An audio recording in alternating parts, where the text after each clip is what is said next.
Morning. I apologise for the overcastness, but it's about 6:30 in the morning. 6:30, and came here really early because I've got a lot of things to do today. But this place is really special, and it does get very busy. So the earlier that I'm here, the less chance I'm going to meet people. I'm on my way to a place called Anchor Church, which is an incredible cave that's got a lot of history to it. So stay tuned and I'll see you on the other side. But look at this. Something so peaceful about this. It's beautiful. Right, let's go.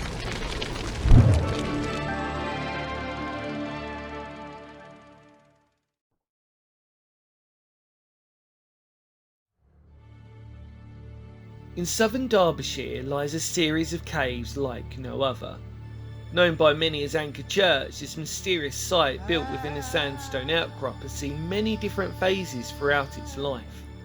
With the term of anchorite meaning to withdraw or to depart into the countryside, the name Anchor Church is thought to have come from an anchorite hermit known as St Hardulf, previously King Eardwulf, who was a deposed Saxon king of Northumbria, who lived and prayed here in the 6th and 7th centuries, but more importantly is a place where his enemies could spy on him.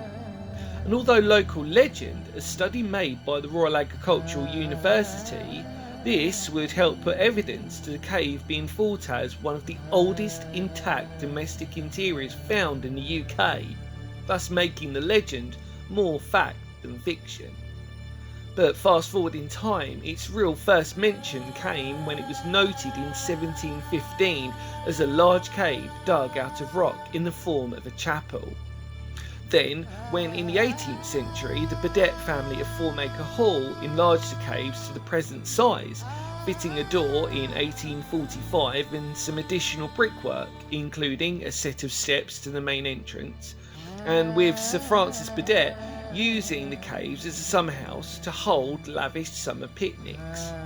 Now, given Grade 2 listed status, Anchor Church is a truly breathtaking cave and well worth the visit should you be in the area.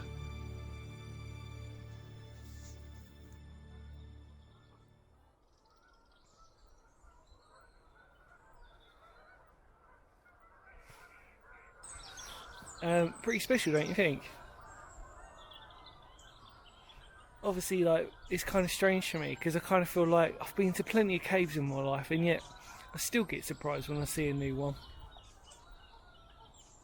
Just absolutely incredible. Come on, let's go.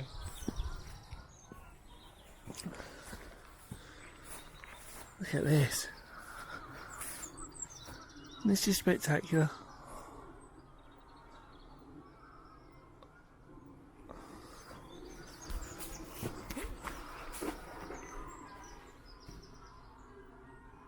It's like something you'd see out of Star Wars.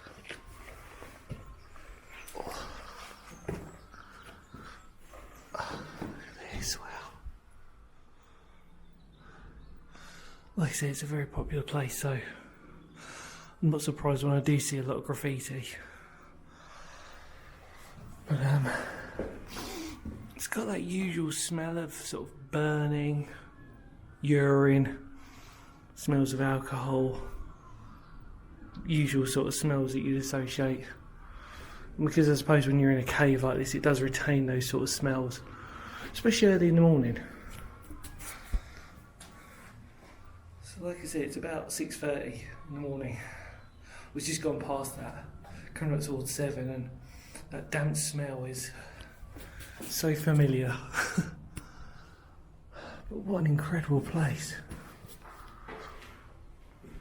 Not the biggest cave you're ever going to see in your life,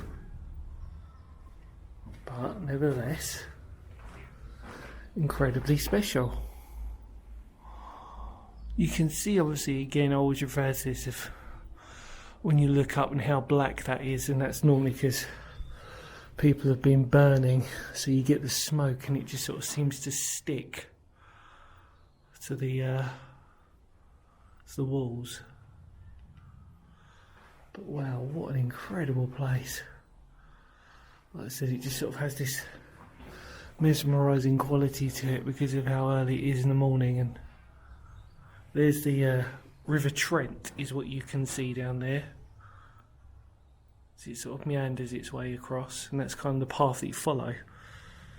But yeah, we've got litter, as you would expect. Not that you want to see it, that's the irony, isn't it? Over there. Isn't this just brilliant?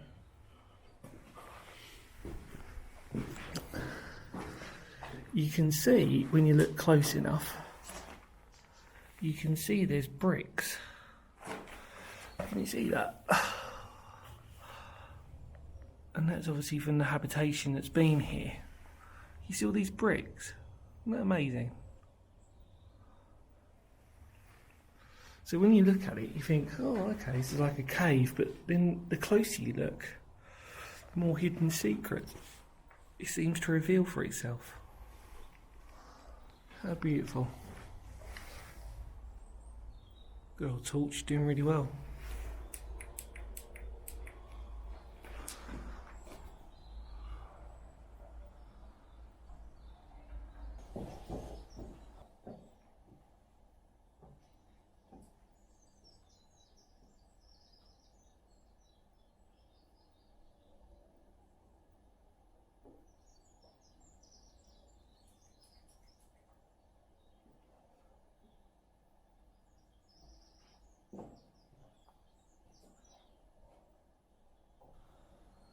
So look, as you can see, this is what we were talking about, where the bricks were. I mean, it's been modified quite a bit, as you can imagine with a place like this. But the amount of graffiti that's on here is actually quite interesting, you know, the amount of people that have been here and visited this place. Like I said, it's not a new place by any means. But still, nevertheless, it's still got many secrets, I'm assuming, to sort of yet be revealed. But it's beautiful, really. And I kind of like the idea that, you know, you've got people scribbling on here and stuff. You know, it sort of encompasses memories, doesn't it? And you might be able to come back here in many years to come and say, look, there's my name still scribbled on that. But, yeah, in reflection of that, you know, it makes sense, doesn't it? It's just stunning, though. Really is so beautiful.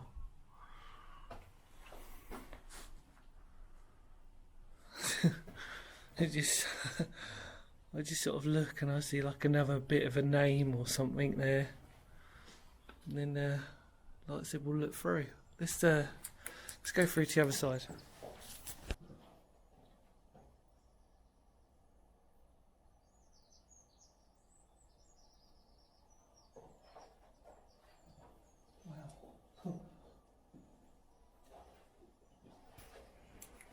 So what's really crazy about this place is that the more you look, the more you find some really unique things. So, as you can see, there's like little lips here, which would be used for like candles or something like that. And you can see that there's a nice little bit of a curve here. You almost can imagine someone sitting on the lip of that. Again, you can see what this is made up of. Beautiful. Little pits there.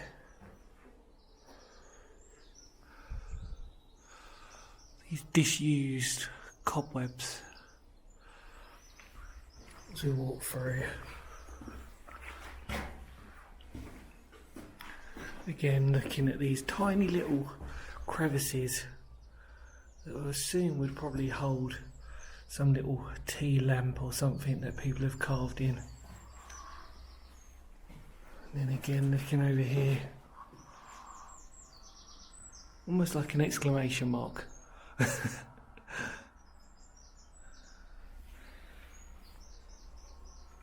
It just keeps revealing little things. See, look, there's a little tea lantern, tea candle. But at night, this is quite a eerie and yet peaceful place. Like I said, where the River Trent is, and you've got this sort of Sounds of nature.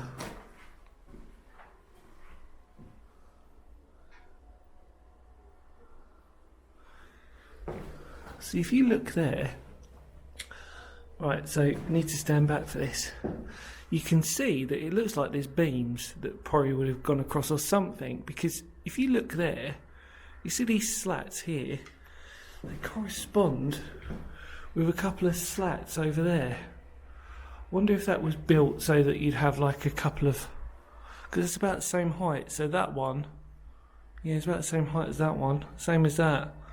You almost want to assume that there was some slats or something that went across here. Not necessarily shelving, but something like that. Hopefully that will come out in the camera. It's got these slats here and then they just correspond with that over there. But what a magical little cave this is. Really is absolutely magical.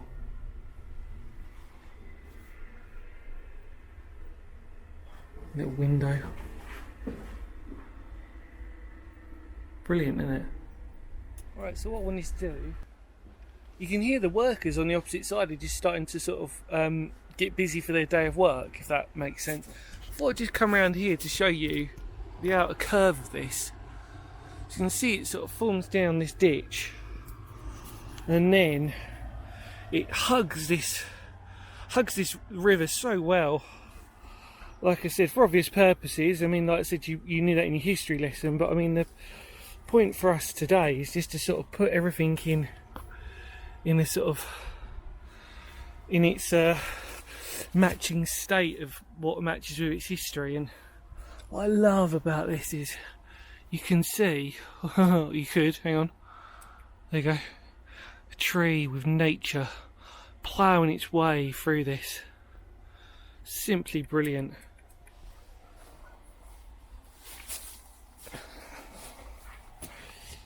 And again, looking through with one of the windows. Simply stunning, this place. Really is. You see how dark it actually is in there. It's not too bad, but obviously when you illuminate with your torch, on a day like today, well needed. What we'll do now is just stand and admire it from this side. It does take your breath away, you know, when you come round, depending on what way you come, you might, because I sort of came this way, and then as I sort of turned round, you see this, and it's just incredible.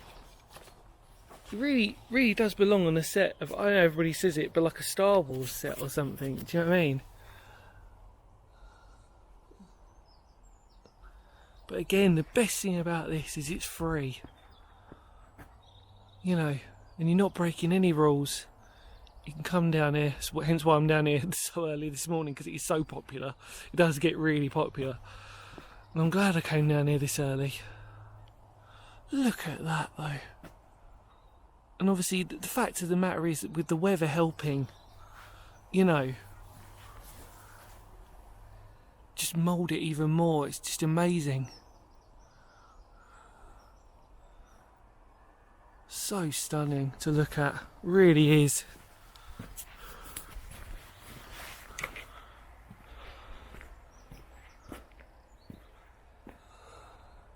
So reference, you've got like the two caves there, and then obviously that's your main section there, and then if we look round, just to put everything in context, you've got your steps here which you walked up leading in. So you've got a central passage all here, nice little window, etc, etc, and then your two caves opposite. Should we take one more look inside? We might as well, mightn't we? You know, and it's taken me 3 hours to get here on the car. I think it's worth me staying a little bit longer just to enjoy this a little bit more, don't you think? Come on.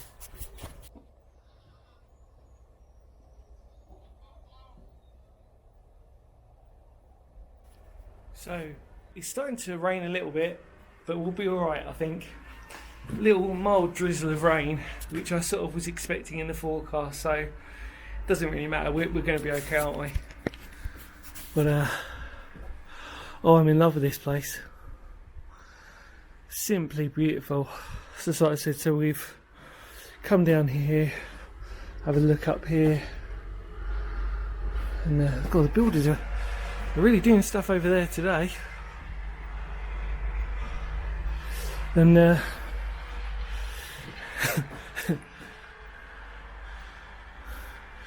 cave, secondary cave, what we'll call it, just to make it easier for everybody.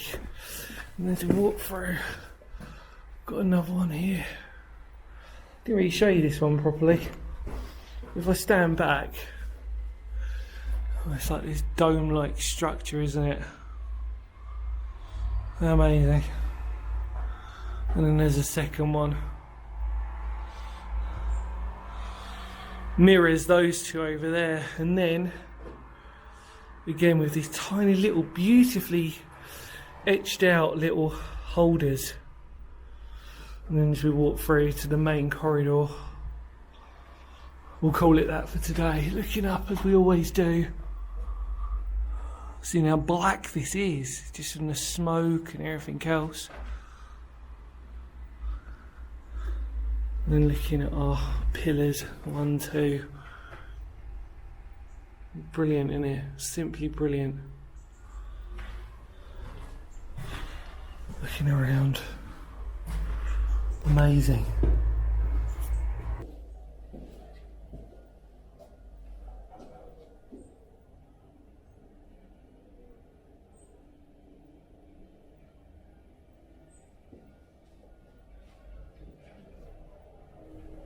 Well, as I stand behind one of the sort of cave sections, what an incredible place to explore.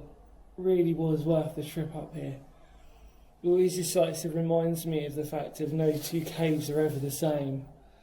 And obviously, with this one having such a rich and diverse history, really can bring this place a little bit more closer to you in your imagination of what it might have had its history. You know, the stories that it could tell is what I'm trying to say, really. But wow. As I always say, it doesn't really matter how big the place is. It's really the context and the history that it gives out to us. But more important than that, it's the memories that it makes for us. And now I know that I'll look back on this video and I'll be like, do you remember the time that I left my house at about 3 o'clock in the morning and then drove up all the way up to Derbyshire just to explore this cave? What a wonderful treat. And then it started to drizzle and then the workers came out. Amazing. But there you go. Thank you as always for watching. Thank you as always for coming along with me on the journey. Hope you really like this video. And yeah, in the immortal words of Phoenix History, because history matters, doesn't it just? And I will see y'all very soon. Take care. Bye for now. Kapow.